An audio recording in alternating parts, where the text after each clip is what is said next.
अब हम देखेंगे जी, सबसे पहली टाइप है इंटरमॉलिक्यूलर फोर्स की, that is called dipole dipole force या डाइपोल डाइपोल इंटरेक्शन। ठीक है जी, इसको डाइपोल डाइपोल फोर्स भी कहा जाता है, इसको डाइपोल डाइपोल इंटरेक्शन भी हम नाम देते हैं। यहाँ पर जिस चीज़ को वो लेके चलेंगे वो है HCl मॉलिक्यूल। इसका पहले थीम समझ लें, कल भी समझाया था, आज थोड़ा सा और इसको डीपली समझें ताकि रीड करने में फिर हमें आसानी हो। HCl का मॉलिक्यूल लिया जाएगा। अब जब हम HCl का मॉलिक्यूल लेंगे, ये बिल्कुल यहाँ पे चैप्टर 4 लिखा हुआ है ऊपर, यहाँ पे देखें, मैं पेंसिल से इसको ड्रॉ करता हूँ। हम ये वाला मॉलिक्यूल लेंगे HCl। ठीक हो गया जी। अब HCl में जो H है और Cl है, इनके दरमियान इलेक्ट्रोनेगेटिविटी डिफरेंस है। जी, लुबना को आवाज नहीं जा रही।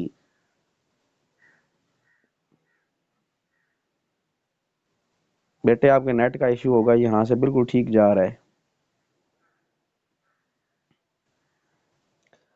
अच्छा, हम डिस्कस कर रहे थे HCl मॉलिक्यूल को, और H को देखें तो H belongs to the group number 1। ठीक है जी, H ग्रुप नंबर 1 से बिलोंग करता है। ग्रुप नंबर 1 का मतलब है एक इलेक्ट्रॉन। ये चैप्टर 1 की तरफ आप देख, चैप्टर 4 की तरफ आप देखें, जहाँ पे ऊपर लिख भी रहा हूँ साथ साथ में। और जो Cl है, ये ग्रुप नंबर 7 से बिलोंग करता है, मतलब इसके आखिरी शेल में 7 इलेक्ट्रॉन हैं। हाइड्रोजन के आखिरी शेल में 1 इलेक्ट्रॉन है, क्लोरीन के आखिरी शेल में 7 इलेक्ट्रॉन है। इनके दरमियान इलेक्ट्रोनेगेटिविटी डिफरेंस है। तो अब यहाँ पे हम देखेंगे सबसे ज़्यादा इलेक्ट्रोनेगेटिव कौन सा होगा। अगर हम देखें क्लोरीन को, तो क्लोरीन के आखिरी शेल में 7 इलेक्ट्रॉन थे, तो क्लोरीन ज़्यादा इलेक्ट्रोनेगेटिव है as compare to the hydrogen. ठीक है जी, क्लोरीन ज़्यादा इलेक्ट्रोनेगेटिव है as compare to the hydrogen. अब हम ये देखते हैं कि अब इनके ऊपर चार्ज क्या आएगा। अब ऊपर जगह नहीं है, मैं इसके नीचे ही लिखने लगा हूँ, हाइड्रोजन के नीचे यहाँ पे आएगा जी पार्शियल पॉजिटिव चार्ज, और क्लोरीन के ऊपर आएगा पार्शियल नेगेटिव चार्ज। ये ऊपर लिखना है आपने। ठीक है जी, पार्शियल पॉजिटिव चार्ज और partial negative charge. Electronegativity difference की वजह से अब जो इनके ऊपर चार्ज आया, अब ये पार्शियल पॉजिटिव पार्शियल नेगेटिव की वजह से इन्होंने एक बॉन्ड बनाया है। पॉजिटिव पोल नेगेटिव को खींच रहा है, नेगेटिव पोल पॉजिटिव को खींच रहा है। अब इसी तरह डॉटेड लाइन में हम लेते हैं, ये डॉटेड लाइन से शो कर रहा हूँ मैं, अगर आप थोड़ा सा डीपली देखें तो डॉटेड लाइन यहाँ पे अब आ जाएगा Cl, और यहाँ पे फिर इसके साथ बॉन्ड आएगा H का। जिस तरह कल मॉलिक्यूल भी आपको करके दिया था, ये रेज करके मैं दोबारा इसको साफ साफ को ड्रा करके देता हूँ कि किस तरह हम HCl को ट्रीट कर सकते हैं और किस तरह ये बॉन्ड जो है वो बनता है। ठीक हो गया जी। अब देखिएगा कि कैसे बन सकता है। मसलन एक आपने लिया यहाँ पे HCl, ठीक हो गया, डॉटेड लाइन में फिर आपने किया H और फिर साथ आ गया Cl। ये पार्शियल नेगेटिव था, ये पार्शियल पॉजिटिव था, ये आगे पार्शियल नेगेटिव है, ये पार्शियल पॉजिटिव है। एक मॉलिक्यूल के दो पोल हैं, पॉजिटिव और नेगेटिव, और दूसरे के भी पॉजिटिव और नेगेटिव दो पोल हैं। तो जो पहले का यानी ए मॉलिक्यूल जो था, इसके पार्शियल नेगेटिव ने बी मॉलिक्यूल के पार्शियल पॉजिटिव यानी हाइड्रोजन को अपनी तरफ अट्रैक्ट किया with a weak force. This is called dipole dipole interaction और डाइपोल डाइपोल फोर्स। ठीक है जी, एक तो ये चीज़ इसमें अब आ जाएगी। और दूसरी चीज़ हम ये देखेंगे कि जो डाइपोल डाइपोल है और जो कोवलेंट बॉन्ड है, इन दोनों को अगर हम कंपेयर करें तो कोवलेंट बॉन्ड 99% इफेक्टिव है as compare to the single bond जो हम लेते हैं। सिंगल बॉन्ड कह रहा हूँ, जो हम ले रहे हैं यहाँ पे डाइपोल डाइपोल, इससे ज़्यादा इफेक्टिव जो हम लेते हैं वो कौन सा है, कोवलेंट बॉन्ड। और जो डाइपोल डाइपोल है ये इफेक्टिव नहीं होता, उसकी वजह कि ये वीक फोर्स होती है, और ये 1% इफेक्टिव है, और जो कोवलेंट है वो 99% इफेक्टिव है। ठीक हो गया जी, ये तो हमने पढ़ा अभी जुबानी जुबानी, ये चीज़ें जो थी इसके अंदर शामिल थी वो मैंने आपको बताई। अब हम इसको रीड कर लेते हैं। रीड करने से पहले मुझे ये आप बता दें, क्या ये सबको चीज़ क्लियर हो गई है जो मैंने बताई है यहाँ पे? जी बताइएगा बेटे, मैसेज करें।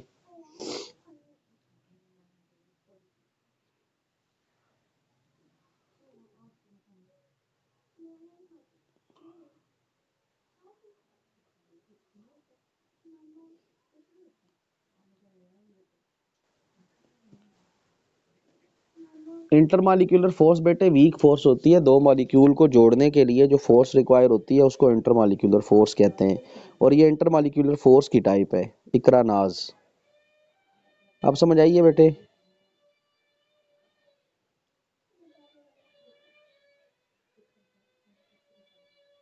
जी।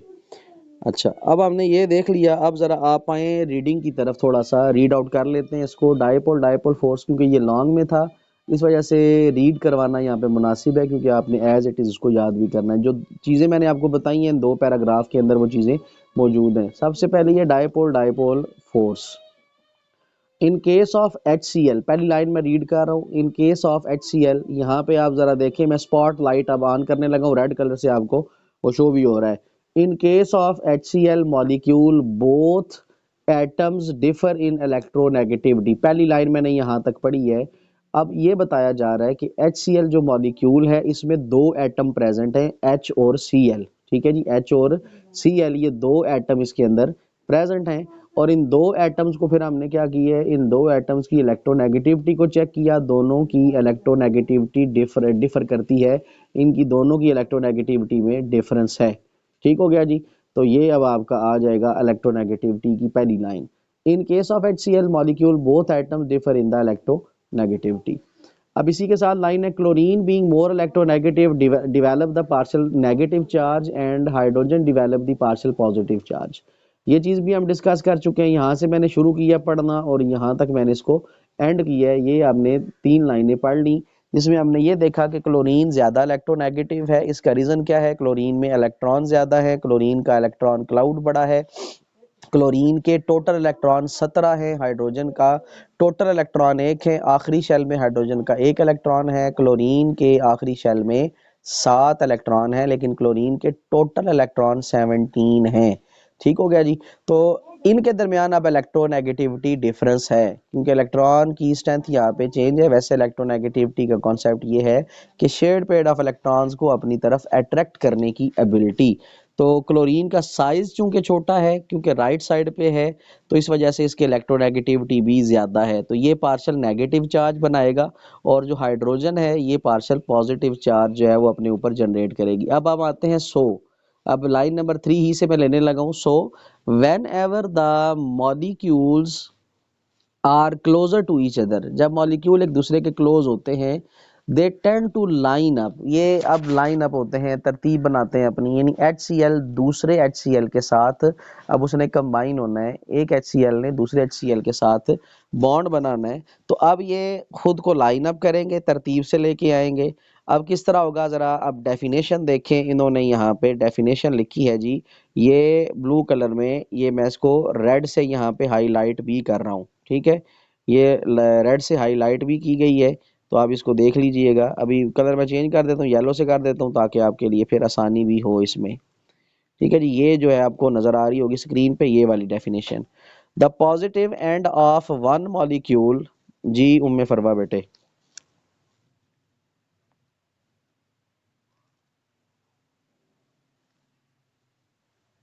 जी पूछें सवाल।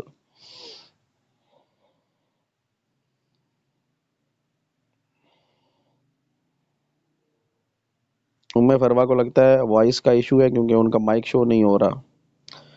उम्मे फरवा को मैसेज करें जी, कौन करेगा। आमना है, आमना असलम। आमना बेटे आप करो मैसेज, या जी जी। हाँ हाँ, वो इंटरनेट का ही प्रॉब्लम आ रहा है, वरना माइक शो हो जाता है, वो आवाज़ इनको जा रही होगी। चले, रिकॉर्डिंग हो रही है, बाद में इसको सुन लेंगे, कोई नहीं इशू। अच्छा, अब जो है हम देख रहे थे ये ब्लू कलर की जो लाइन थी, the positive end of one molecule attract the negative end of the other molecule and these electrostatic forces of attraction are called dipole dipole forces. अब इस सेंटेंस को, इस डेफिनेशन को आपने समझना है।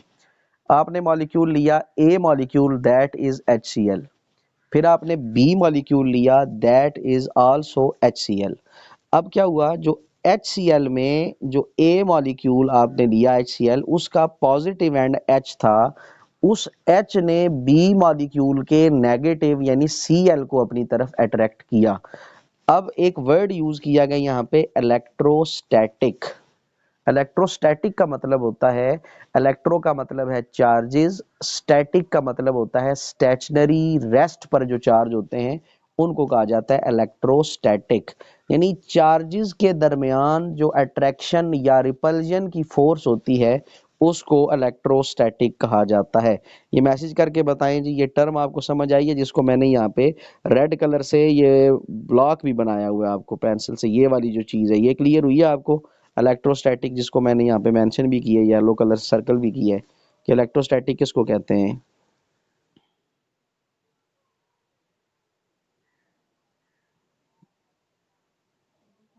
जी ठीक हो गया जी। फ्रिया को समझ नहीं आई? फ्रिया दोबारा सुने ध्यान से। इलेक्ट्रोस्टैटिक, इलेक्ट्रो का मतलब होता है चार्जेस, स्टैटिक का मतलब होता है वो चार्जेस जो रेस्ट पे हों, स्टैटिक कहते हैं स्टेशनरी को। अब दो चार्जेस हैं, या दोनों सेम होंगे या दोनों डिफरेंट होंगे, इनके दरमियान या रिपल्जन होगी या अट्रैक्शन होगी। दो चार्जेस के दरमियान फोर्स ऑफ अट्रैक्शन और फोर्स ऑफ रिपल्जन जो भी होती है उसको हम नाम देते हैं इलेक्ट्रोस्टैटिक का। हाँ जी फ्रिया, समझ आइए अब?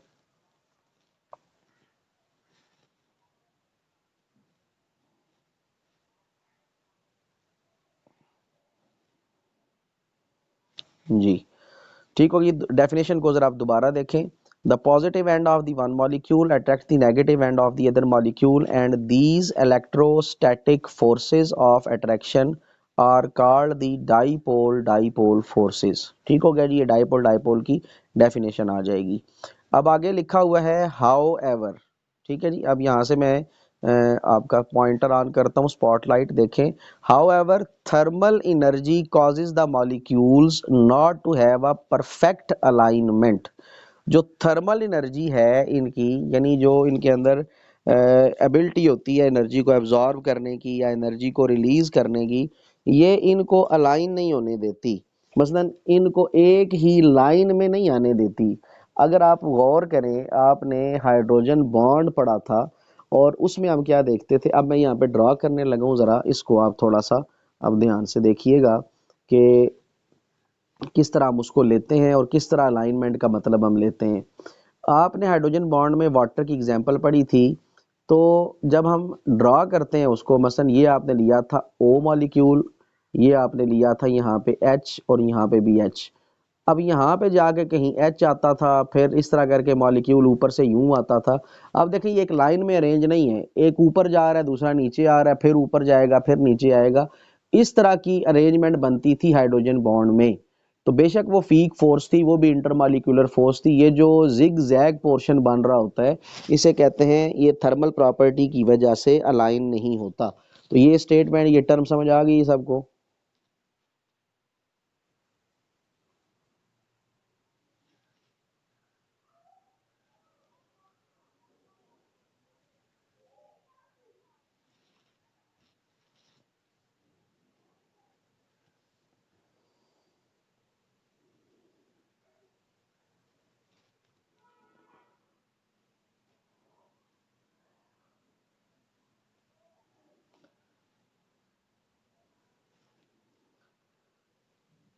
परफेक्ट अलाइनमेंट का मतलब ये है कि मॉलिक्यूल को बिल्कुल एक लाइन में आना चाहिए, लेकिन ये मॉलिक्यूल एक लाइन में नहीं आते क्योंकि इनकी थर्मल प्रॉपर्टीज होती हैं, हीट को एब्जॉर्ब करना, हीट को रिलीज करना, इनके अंदर थर्मल एनर्जी होती है।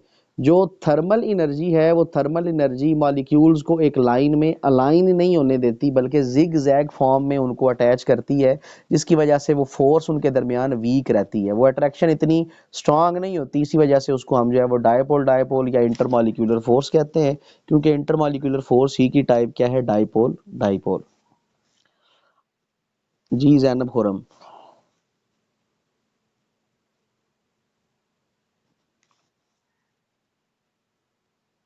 जैनब का क्या क्वेश्चन है?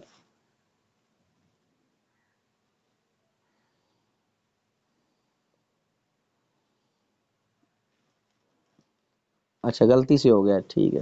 कमाल हो गया जी, क्या ही बात है आपकी, गलती भी आप कमाल करती हैं।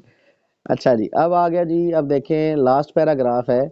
अब हम स्पॉट लाइट यहाँ पे ऑन करके ये देखते हैं आखिरी पैराग्राफ में, anyhow there is a net attraction between the polar molecule. अब जो पोलर मॉलिक्यूल्स होंगे उनके दरमियान नेट अट्रैक्शन होती है। पोलर मॉलिक्यूल का मतलब क्या होता है?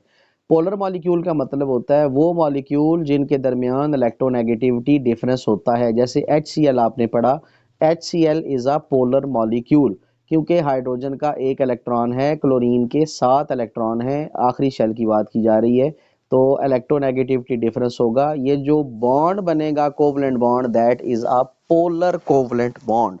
ठीक हो गया जी, ये पोलर कोवलेंट बॉन्ड बनाते हैं। तो इस पोलर कोवलेंट बॉन्ड बनाने की वजह से ये मॉलिक्यूल कौन से कहलाते हैं जी? पोलर मॉलिक्यूल कहलाते हैं।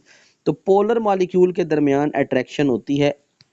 HCl भी जाहिर बात है पोलर है, दूसरा HCl भी क्या है? वो भी पोलर है। ये दोनों पोलर मॉलिक्यूल आपस में अट्रैक्शन कर रहे हैं, तो इनके दरमियान अट्रैक्शन की फोर्स होती है, क्योंकि ये पोलर मॉलिक्यूल हैं।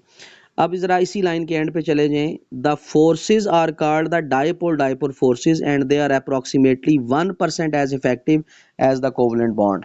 वही चीज जो पहले आपको मैंने डिस्कस करके बताई कि ये जो बॉन्ड होगा ये इफेक्टिव होगा। किस तरह इफेक्टिव होगा कि डायपोल डायपोल फोर्स, तो एक इनको नाम देंगे, पोलर मॉलिक्यूल के दरमियान जो फोर्स होती है उसको डायपोल डायपोल कहते हैं, और ये 1% इफेक्टिव होगा as covalent bond. Covalent bond 99% effective है, और ये क्या है? 1% इफेक्टिव है, because it is a weak force. ये जो है वो वीक फोर्स का एक पार्ट है, इंटरमॉलिक्यूलर फोर्स की एक टाइप है डायपोल डायपोल, इसलिए 1% क्या है? ये इफेक्टिव होगा। तो बाकी 99% क्या है? कोवलेंट बॉन्ड इफेक्टिव होता है, जिसको हम केमिकल बॉन्ड भी कहते हैं। The strength of these forces depend upon the electronegativity difference. आपने इन फोर्सेज को देखना है, ये जो फोर्सेज हैं डायपोल डायपोल फोर्सेज, इनकी स्ट्रेंथ इलेक्ट्रोनेगेटिविटी पे डिपेंड करती है। इनकी स्ट्रेंथ जो है इलेक्ट्रोनेगेटिविटी पे डिपेंड करती है। इलेक्ट्रोनेगेटिविटी डिफरेंस पे हम देखते हैं कि डायपोल डायपोल की स्ट्रेंथ कितनी है। डायपोल डायपोल ज़्यादा है, डायपोल डायपोल की स्ट्रेंथ कम है। ये सारी चीज़ें हमें इलेक्ट्रोनेगेटिविटी से समझ आती हैं। यूं ही हम अगले पेज पे जाएंगे तो ये आपको क्लियर हो जाएगा कि क्या बात जो है वो की जा रही है और किस तरह हम इसको जो है वो करेंगे आगे। ठीक हो गया जी। अब ज़रा अब नेक्स्ट की तरफ जाते हैं, नेक्स्ट पेज की तरफ, जिसमें हमने देखना है कि किस तरह इलेक्ट्रोनेगेटिविटी डील की जाती है और किस तरह हम उसको लेके चल सकते हैं। मसलन ये अब आपके सामने जो है स्क्रीन पे शो हो रहा है। दूसरा देखें ज़रा, आपने पीछे ये पढ़ा कि इलेक्ट्रोनेगेटिविटी डिफरेंस ही डिसाइड करती है कि उनके दरमियान डायपोल डायपोल की स्ट्रेंथ कैसी है। ठीक है जी, the dipole dipole strength depends upon the electronegativity between the bonded atom and the distance between the molecule. अब ज़रा इस चीज़ को थोड़ा सा ध्यान से देखिएगा। इलेक्ट्रोनेगेटिविटी डिफरेंस जितना ज़्यादा होगा उतनी डायपोल डायपोल स्ट्रांग होगी। ये लिख लें, ये बुक पे नहीं लिखा हुआ, आप इसको जरा लिख लीजिएगा। इट इज डायरेक्टली रिलेटेड, यूं लिख लें, strength is directly related to electronegativity difference. ये मैं मैसेज करके भी आपको सेंड कर देता हूं, चैट में सारे चेक करें। इलेक्ट्रोनेगेटिविटी या strength is directly related to, strength is directly related to electronegativity difference.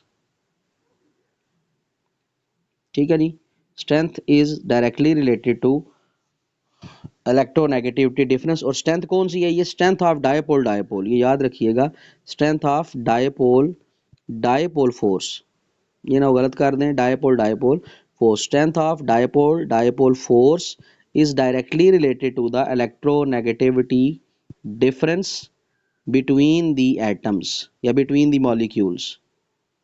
Between the atom ज़्यादा मुनासिब रहेगा, बिटवीन द एटम्स।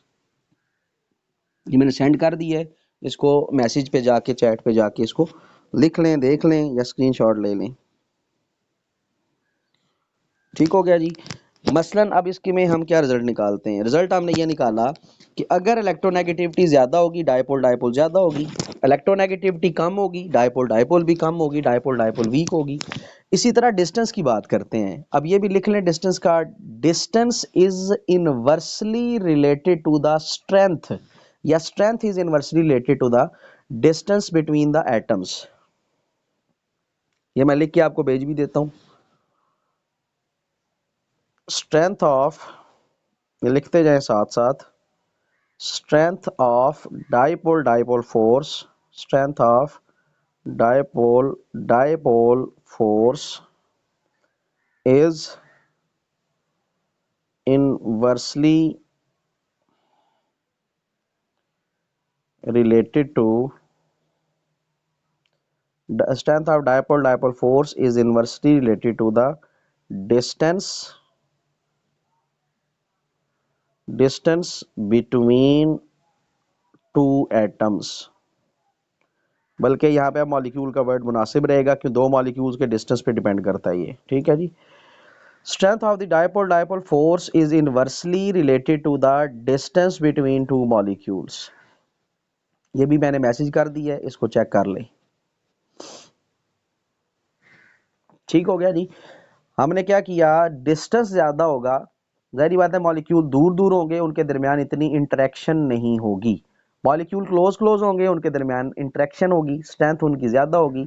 अब देखें डिस्टेंस कम होने से स्ट्रेंथ बढ़ गई और डिस्टेंस के ज्यादा होने से स्ट्रेंथ वीक हो गई, इसीलिए these two are inversely related with each other. जी मैसेज करके बताएं ये सबको टर्म समझ आ गई है। अभी हम फर्स्ट लाइन ही पे हैं।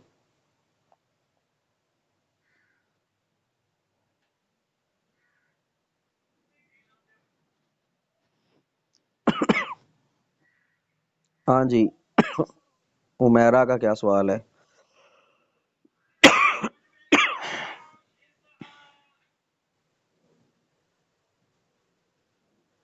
जी दो सवाल आ गए हैं, उमेरा का भी और अतीका का भी जी।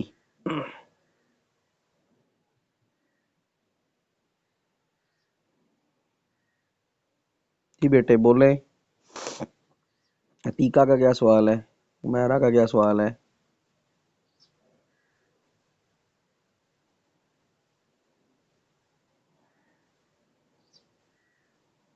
कोई सवाल नहीं है?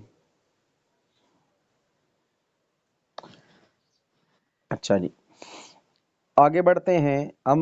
अब मूव कर रहे हैं लाइन नंबर 2 की तरफ। अब जरा स्पॉटलाइट को चेक करें जो आपको शो हो रही है। The distance between molecule in the gaseous phase are greater, so these forces are very weak in this phase. अभी आपको डिस्टेंस के बारे में बता दिया है कि अगर डिस्टेंस ज्यादा होगा गैसियस फेज में मॉलिक्यूल दूर दूर होते हैं। आपने गैस की प्रॉपर्टीज पढ़ी है कि उनके मॉलिक्यूल दूर दूर होते हैं, हैपहैज़र्डली रैंडमली मूव करते हैं, मॉलिक्यूल दूर दूर होंगे। जब मॉलिक्यूल का डिस्टेंस ज्यादा होगा उनके दरमियान ये फोर्स जो है वो वीक होती है। ठीक हो गया जी। अब हमने फर्दर क्या मूव करना है, आगे देखें। अब आप यहाँ पे आ जाएं, इन लिक्विड, यहाँ पे ये मैंने स्पॉट लाइट रखी है, in liquid these forces are reasonably strong. लेकिन लिक्विड में क्या होंगे, मॉलिक्यूल क्लोज क्लोज होंगे, जिसकी वजह से क्या होगी, ये फोर्स जो है वो यहाँ पे स्ट्रांग होती है। लिक्विड्स में मॉलिक्यूल्स क्लोज क्लोज होते हैं, जिसकी वजह से डाइपोल डाइपोल स्ट्रांग होगी, क्योंकि लिक्विड के मॉलिक्यूल्स का डिस्टेंस कम होता है। जब डिस्टेंस कम होगा डाइपोल डाइपोल की स्ट्रेंथ इंक्रीज कर जाएगी। अब आगे हम आते हैं एग्जाम्पल की तरफ। The examples of the molecules which show dipole dipole interaction attractions are numerous. ये काफी सारे मॉलिक्यूल्स हैं। अब उसने यहाँ पे जो है वो एग्जाम्पल दी है टोटल दो मॉलिक्यूल्स की, जिनको उसने यहाँ पे मेंशन किया। एक HCl है और एक CHCl3 है, that is called chloroform. Chloroform is an anaesthesia, ये बेहोश करने के लिए इस्तेमाल किया जाता है। तो इसके अंदर एनेस्थेटिक प्रॉपर्टीज होती हैं, एनेस्थीसिया के तौर पे इसको इस्तेमाल किया जाता है। HCl हो गया और CHCl3 ये डायपोल डायपोल इंटरेक्शन शो करते हैं। अब यहाँ पे नीचे जो लास्ट पैराग्राफ है इस पे गौर करें। Greater the strength of these dipole dipole forces greater or the value of thermodynamic parameters. अब इस बात को समझिएगा, थोड़ी सी ये समझने वाली है। जब आपने बॉन्ड की स्ट्रेंथ बढ़ा दी, डायपोल डायपोल की स्ट्रेंथ बढ़ गई, थर्मोडायनामिक प्रॉपर्टी बढ़ गई। यानी thermodynamic properties are directly related to the strength of the dipole dipole force. ये बात समझिएगा, थर्मोडायनामिक भी मैं आपको बताता हूं, घबराना नहीं है आपने। Thermodynamic properties are directly related to the dipole dipole. ठीक है, डायपोल डायपोल की स्ट्रेंथ के क्या है, वो डायरेक्टली रिलेटेड होते हैं। ठीक है जी, स्ट्रेंथ जो है वो क्या होगी, डायरेक्टली रिलेटेड होगी। अब जरा समझिएगा थर्मोडायनामिक प्रॉपर्टीज क्या है। वो प्रॉपर्टीज किसी भी एलिमेंट की, किसी भी एटम की, किसी भी सब्सटेंस की, किसी भी मैटर की थर्मोडायनामिक प्रॉपर्टीज होती हैं जो कि हीट से रिलेटेड होती हैं। थर्म हीट, हीट से जो रिलेटेड होंगी, मसलन मेल्टिंग पॉइंट, बॉइलिंग पॉइंट, उसके बाद वेपराइजेशन हो गया, सब्लिमेशन हो गया। ये चार चीजें मैंने यहाँ पे देखी हैं, melting point, boiling point, vaporization और सब्लिमेशन। सब्लिमेशन का आपको बताता हूँ क्या होता है। इसका मतलब ये हुआ जिनकी डायपोल डायपोल स्ट्रेंथ जो है वो ज्यादा होगी, डायपोल डायपोल स्ट्रेंथ जिनकी ज्यादा होगी, उनका अब यूं कह लें मेल्टिंग पॉइंट ज्यादा होगा, उनका बॉइलिंग पॉइंट ज्यादा होगा, वेपराइजेशन ज्यादा होगी, सब्लिमेशन ज्यादा होगी। सब्लिमेशन का मतलब ये होता है किसी भी सॉलिड का डायरेक्ट गैस फेज में चले जाना। सब्लिमेशन क्या है? किसी भी सॉलिड का डायरेक्ट गैस फेज में चले जाना। Conversion of the